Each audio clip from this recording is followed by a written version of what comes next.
points généraux sur le trading Forex, notamment en commençant par les avantages du trading Forex, les acteurs de ce marché, ainsi que les horaires d'activité sur le Forex.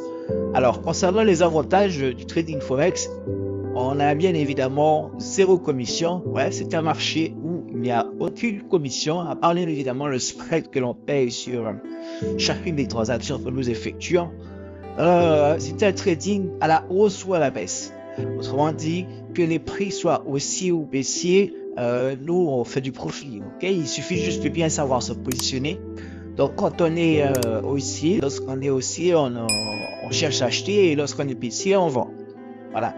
C'est un marché difficilement manipulable du fait des volumes très énormes qui sont tradés quotidiennement. Voilà, donc c'est à la différence des cryptos où une grande majorité des cryptos est détenue par une certaine catégorie de personnes, une certaine quantité de personnes. Donc c'est un marché qui peut facilement être manipulé dans la mesure où je vais dire un peu n'importe quoi. Si disons il y a 100 personnes qui détiennent disons 80% de la totalité des cryptos, là, il suffit que ces 100 personnes décident de les vendre directement sans entraîner la chute des marchés, ou disons de faire une transaction quelconque. Vous voyez que ce sont eux qui dominent un peu les marchés du fait de leur volume, du volume des transactions qu'ils effectuent. Non, ce qui n'est pas du tout le cas en Forex, parce que c'est un marché qui c'est l'un des marchés les plus grands au monde en termes de volume. Voilà, donc c'est un marché qui est difficilement manipulable. Donc c'est un marché où il y a beaucoup d'opportunités qui sont concentrées dans peu de paires, ouais, parce que nous avons cette paire de devises qu'on appelle les paires majeures, et ces paires, voilà, mélangées entre elles, fait les paires croisées, il y a aussi des paires exotiques, et il y a beaucoup d'opportunités, et ces opportunités-là sont concentrées dans ces paires, voilà, elles sont très peu. Donc c'est un trading de tendance facile, vous voyez, parce que il faut toujours trader dans le sens de la tendance, et à la différence d'autres marchés, le trading sur le forex c'est le même facile en fait. Il est facile, il faut juste trouver la tendance et puis savoir l'exploiter. Voilà. Donc en fait, trouver la tendance, en fait, il faut aussi évoquer le fait que c'est un marché où il y a toujours de la liquidité. C'est à la différence du marché, par exemple, des commodities, où c'est presque difficile à trader parce qu'il y a tellement de gaps et autres. Voilà. Donc, c'est un trading facile où vraiment, dans toute unité de temps, que vous soyez starter ou intraday ou soyez investisseur, il y aura toujours des opportunités, peu importe l'unité de temps, même jusqu'à M pas. Voilà. Donc c'est un trading en fait. L'avantage du trading sur les devises en fait, c'est que nous intervenons sur un marché qui est ouvert 24 heures sur 24, et au fur et à mesure que nous allons avancer, je vous dirai pourquoi. Il est ouvert 5 jours sur 7, enfin pour nous les particuliers, voilà, du dimanche soir au vendredi soir. Donc dimanche, lundi, mardi jusqu'à vendredi, ben, ça fait 5 jours. Donc il s'agit d'un marché où les informations ne sont pas cachées. On a la possibilité d'avoir toutes les informations en rapport avec ce que nous faisons directement sur les sites appropriés, et l'analyse graphique est vraiment fonctionnelle. Voilà. Pour revenir à ce que je disais tout à l'heure, c'est à la différence d'autres marchés où on a du mal à trader du fait des gaps, du fait du manque de volume, de liquidité, ainsi de suite. Donc le marché du forex est complètement différent. Il y aura toujours de la liquidité, et peu importe l'unité de temps que nous traitons, on a facilement des patterns, on a facilement des opportunités à trader. Voilà. Donc c'est un marché qui a un effet de levier important. Nous allons voir ce que c'est que l'effet de levier, mais juste pour vous donner un exemple, l'effet de levier en fait c'est comme un multiplicateur en fait. C'est un élément qui va vous permettre de multiplier, un peu de doper l'argent que vous avez dans votre compte. Donc pour celui qui a par exemple un capital de $1000, donc un effet de levier va lui permettre de trader comme s'il avait 10 000 ou 100 000 dans son compte. C'est un outil à double tranchant qui peut vous permettre de le gagner facilement, rapidement, bien évidemment, et de perdre aussi rapidement, facilement.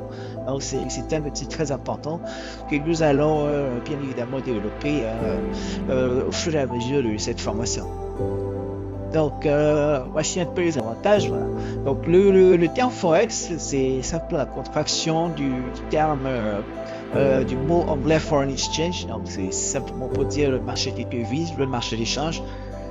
C'est l'un des plus grands marchés financiers au monde en termes de volume de transactions quotidiennes, selon la Banque des règlements internationaux. Donc, ce marché a un volume quotidien moyen de transactions d'environ 6,6 billions de dollars US en avril 2019. Alors, juste pour rappel, 6,6 billions de dollars, ben, ça fait 6600 millions de millions de dollars. Donc, c'est gros. C'est gros. C'est gros comme chiffre, mais c'est ce qui fait en fait c'est le volume en fait des transactions quotidiennes sur ce marché. Voilà. Donc, qui sont les acteurs sur le marché du Forex? Alors, le marché du Forex est un marché unique en son genre, dans ce sens où c'est le seul au monde sur lequel traitent des acteurs aussi différents. Alors, là-dedans, nous avons des banques commerciales, nous avons aussi des banques centrales, on a aussi des institutionnels, nous avons des industriels et bien évidemment les traders que nous sommes.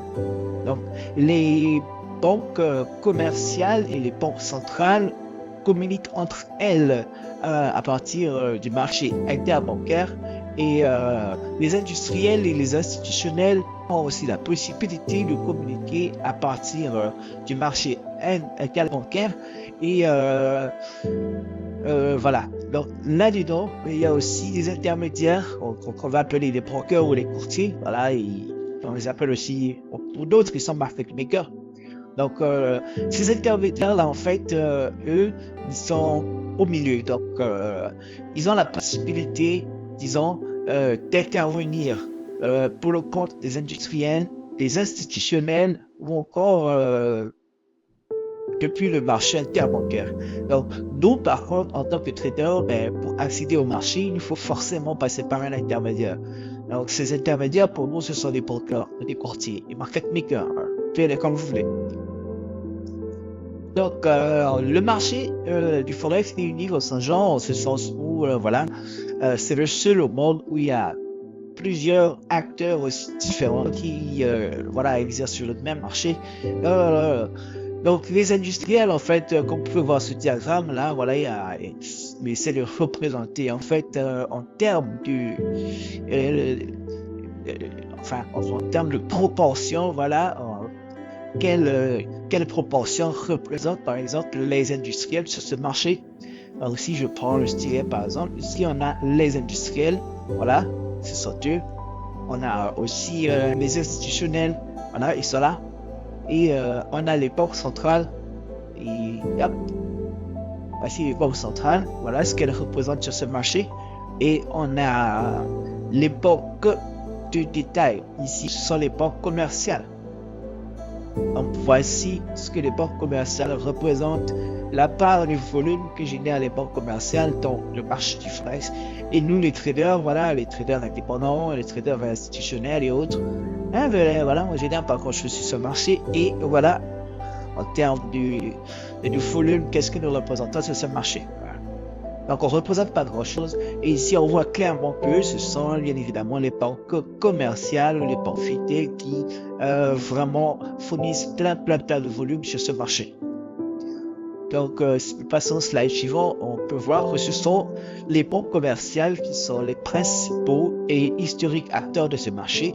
Voilà, les plus grands acteurs du secteur bancaire sont Barclays, Deutsche Bank et JP Morgan. Voilà, ces trois banques représentent plus de la moitié du volume journalier échangé sur le marché du Forex. Donc, elles traitent pour le compte de leurs clients dans le cadre des opérations de change et de spéculation, bien que ce sera un de conversion ou de couverture. Voilà. Elles peuvent spéculer, mais leur rôle principal est de fournir la liquidité en tant que market maker et se rémunèrent sur le markup et sur le spread, voilà. Et aussi sur le centre. Les institutionnels, eux, interviennent sur le marché principalement pour couvrir le risque de change de leur portefeuille ou lors des achats de produits financiers libellés en devises étrangères. Donc, mais de plus en plus, ils considèrent le Forex comme une classe d'actifs à part entière et spéculent dessus. Certains deviennent des fournisseurs de liquidités. Donc, les banques centrales, elles régulent simplement la quantité de devises disponibles et ils gèrent les réserves nationales, fixent les taux d'intérêt afin de garantir la stabilité des prix dans une zone géographique précise. Certaines d'entre elles peuvent intervenir sur les devises pour manipuler le marché, toujours afin de garantir la stabilité de l'économie du prix. Bon, tout ça, on va voir ça en détail dans le chapitre de l'économie. Voilà. C'était une parenthèse juste pour faire allusion à la S&P, Swedish National Bank, la banque centrale suisse qui a tendance à manipuler les taux d'intérêt juste pour garder, pour stabiliser les prix de sa zone. En fait. Donc, les industriels, dans le cadre de leur activité internationale, elles recourent au Forex pour payer les fournisseurs, rapatrier les profits dans une autre devise pour couvrir le risque d'échange. Donc, quelques-unes de ces entreprises ont même leur propre salle du marché ou leur propre trader. Voilà, là, on parle des multinationales, voilà, celles qui ont l'habitude de réaliser des transactions avec des devises étrangères et elles le font bien évidemment pour couvrir le risque, bien évidemment pour rapatrier leurs fonds. Par exemple, une société comme Total qui est implantée un peu dans plein de pays, donc lorsqu'elle va rapatrier ses fonds, bien évidemment, elle va vendre les devises du pays dans lequel elle est en train d'exploiter les ressources pétrolières pour acheter l'euro. Voilà.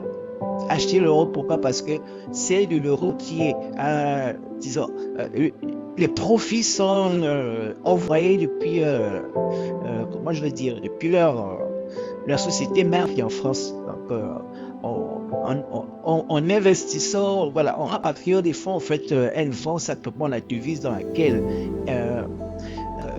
ces fonds sont libellés et achètent l'euro. Voilà, s'il faut le dire simplement comme ça. Mais certaines de ces entreprises ont même leur propre critère et leur propre salle de marché, bien évidemment, vu que ces entreprises manipulent des sommes, des volumes exorbitants, donc ils doivent être en mesure de pouvoir anticiper certains mouvements et changes. Et tout change, pardon. Alors, les traders. Nous, les traders indépendants et particuliers, professionnels ou amateurs, on représente la plus petite part des volumes, mais nous sommes en constante augmentation. Malgré le fait que nous augmentons, nous n'allons jamais atteindre les volumes que génèrent les banques centrales ou les banques commerciales surtout. Bien évidemment, les autres acteurs du marché du Forex sont les courtiers ou les brokers qui nous donnent accès aux différents marchés. Donc, nous étudierons les courtiers plus tard dans la formation parce que c'est un peu plus complexe. Je vais vous faire comprendre les tenants et les aboutissants de ces intervenants-là. Donc, les horaires d'activité sur le Forex, il faut savoir que c'est un marché qui est ouvert 24 heures sur 24, 5 jours sur 7, pour nous les particuliers. Voilà. Pour d'autres intervenants, c'est 24, 7 jours sur 7. Donc, pourquoi est-ce que c'est ouvert 24 heures sur 24? Simplement parce qu'il y a des places boursières qui chevauchent entre elles. Donc, ici, vous pouvez voir que nous avons des heures, ok, de 0, 1, 2, 3, 4, 5 jusqu'à 24 heures. Ok, ça c'est, disons, les heures d'une journée. Et ici, nous avons les différentes places boursières. Donc, on peut voir qu'ici, entre 0 et 9 heures, ok, on a la place boursière de Tokyo qui est ouverte. Donc, de 0 à 9 heures, c'est Tokyo qui est ouvert. Et de 22 heures, donc de 22 heures ici, jusqu'à 7 heures du matin, donc de 22h, 23h, minuit, jusqu'à 7 heures du matin, ici, on a la place boursière de Sydney qui est ouverte. Voilà, Sydney qui est ouverte. Et à partir de 8 heures, on a Londres qui ouvre. C'est la bourse de Londres qui ouvre à partir de 8 heures. Donc, voilà, de 8 heures jusqu'à 17 heures. Et de 13 heures jusqu'à 22 heures, ok, voilà la place de New York qui ouvre, Wall Street ouvre de 13h à 22h. Donc, quand vous pouvez voir ce petit schéma là, vous pouvez remarquer que en fait les marchands tendance à être ouverts 24 heures sur 24 parce que, bien évidemment, il y a des places boursières qui chevauchent entre elles. Bien évidemment, il y a pas toutes, ce ne sont pas toutes les places boursières, mais ce sont les plus importantes. Donc, c'est ce qui fait en sorte que le marché soit ouvert 24 heures sur 24 et 5 jours sur 7. Simplement parce que les places boursières chevauchent entre elles. Donc, le Forex, bien évidemment, c'est un marché qui est ouvert 24 heures sur 24, 5 jours sur 7 pour nous, les traders particuliers. Et il faut savoir que les annonces économiques, il y a un petit logo ici, S, les annonces économiques sont le principal moteur des mouvements sur le marché du Forex. Et ce sont ces annonces-là qui sont publiées par les organismes internationaux, publics, parapublics ou même privés, qui vont avoir un impact sur une devise ou un groupe de devises en particulier. Donc, les mouvements ne vont pas se faire au hasard. Les mouvements vont se faire en fonction des annonces économiques. Voilà. Donc, nous étudierons ces points en détail dans le chapitre l'analyse économique est fondamentale. Donc, c'était juste pour vous faire comprendre que voilà, le marché ne fonctionne pas au hasard. C'est vrai qu'il y a la loi de l'offre et de la demande, mais il y a aussi les annonces économiques qui sont de beaucoup sur l'ensemble de ces activités.